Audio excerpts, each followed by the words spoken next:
Poetto. The beach, the ecosystem, interaction with human presence.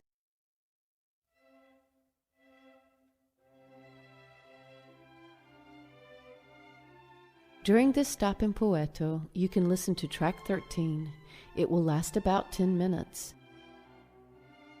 We are now on the beach called Poetto, one of the most beautiful city beaches in the Mediterranean area. It is 6 kilometers long, and the width goes from a few meters to a few hundred meters. The inhabitants of Cagliari love their beach, and they have been coming here since the early 20th century, as you can see in some photo collections of the city. Feel welcome to take a swim or simply sunbathe on this wonderful beach. Poetto probably takes its name from an Aragonese tower, now in ruin, that stands on top of the Sella del Diavolo.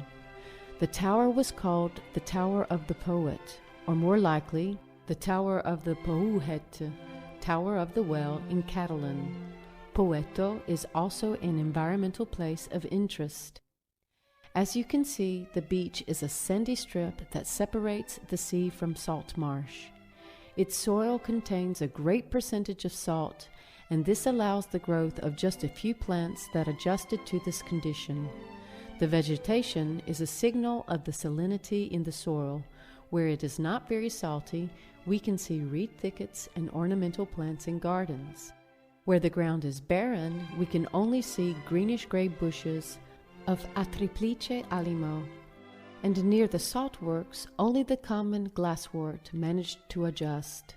On the beach, the vegetation has to face the wind, the moving sand, and the ongoing crossing of people. We can anyhow appreciate some examples of typical beach vegetation, especially at the farthest end of the beach, opposite Sella del Diavolo.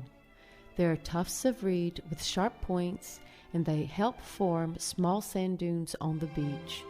The beach hosts several wild birds, like terns, also called sea swallows. Cormorants are also commonly seen swimming and diving. They often follow their prey long distances underwater and resurface where you least expect it. In the early morning and at sunset, when the beach is less populated, you can see seagulls strolling along. They are opportunistic animals, and they know where they can find something to eat. Another commonly seen bird is the elegant white wagtail, which is in fact black and white, similar to a sparrow, but thinner and slender. In the sea in front of the beach, at a few hundred meters from the shore, the underwater grassland of Posidonia starts, a continuous stretch of long ribbon-like leaves that can reach 1 meter in length. The seaweed you see on the shore are pieces of these underwater plants. They have a very important role in keeping the environment intact.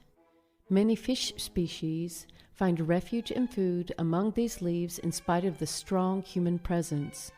Fish and other living organisms have adjusted to living on the sand, and they camouflage themselves in gray-white color that make them practically invisible on the sandy seabed.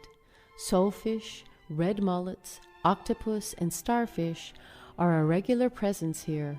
There's also the weaverfish, or aranya in Sardinia language, a fish equipped with long poisonous prickles, able to inflict painful stings when disturbed.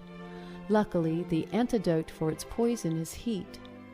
So to calm the pain down, it is sufficient to place the affected part of the body in very hot water.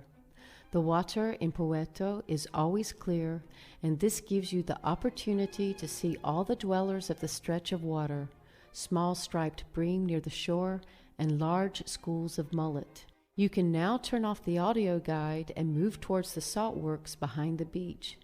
The best place to see the flamingos up close is usually from the paved road that cuts through the salt works going towards Quart Santa Elena. You can reach this point. Flamingos. If you are listening to this track, you have probably found a flamingo to observe. Do not try to get closer. It is useless. They would slowly move away.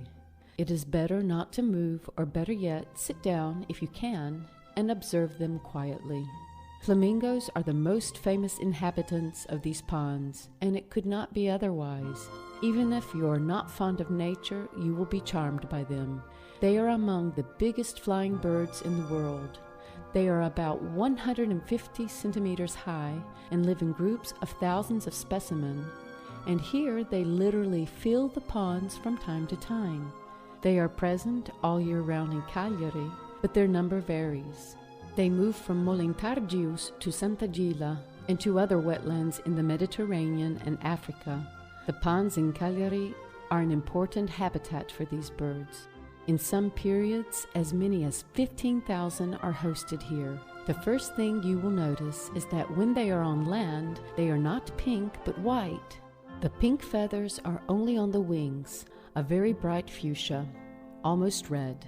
When the animal opens its wings, the color suddenly appears, and when you see hundreds of them flying at the same time, the effect is impressive. The second thing you will notice is that the majority of them keep their neck and head underwater. This is because they filter feed on Artemia salina, a crustacean that lives on the bottom of the ponds. They use their beak to separate mud and silt from the food they eat. Their size, length, and flexibility of the neck allows them to filter mud even in 80-centimeter deep water. They are the only animals able to do this and therefore have an enormous quantity of food available. Flamingos are perfectly suited to take advantage of this resource. Their oddly shaped beaks are curved, but different from those of predators. It is not a weapon, but a tool to be uniquely used upside down. The lower part is thick and joint solid to the vertebra. The other part is thinner, and it moves with the rest of the head. The beak works like the mouth of a whale. The mandibles are lined by hairy structures called lamella, and the tongue is large and rough-surfaced, used for filtering mud and water in and out through the lamella. This way, flamingos eat small crustaceans and aquatic plant seeds. This is a very efficient system with just one drawback.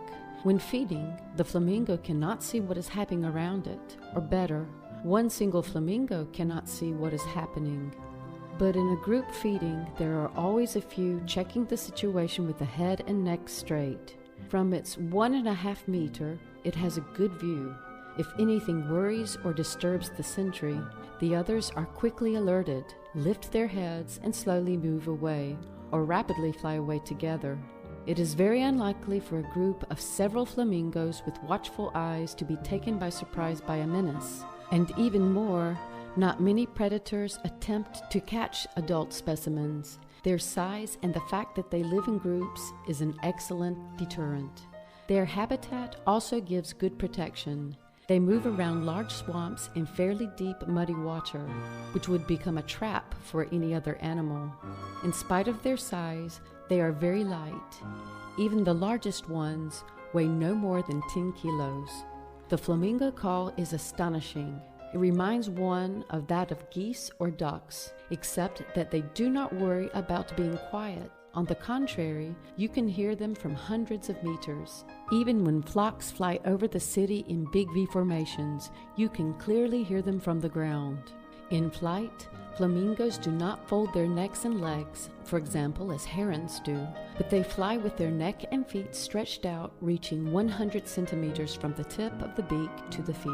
The neck is so long in flight, it sways, giving the flock a typical waving pace with the bright red of the wings that catches your eye against the blue sky.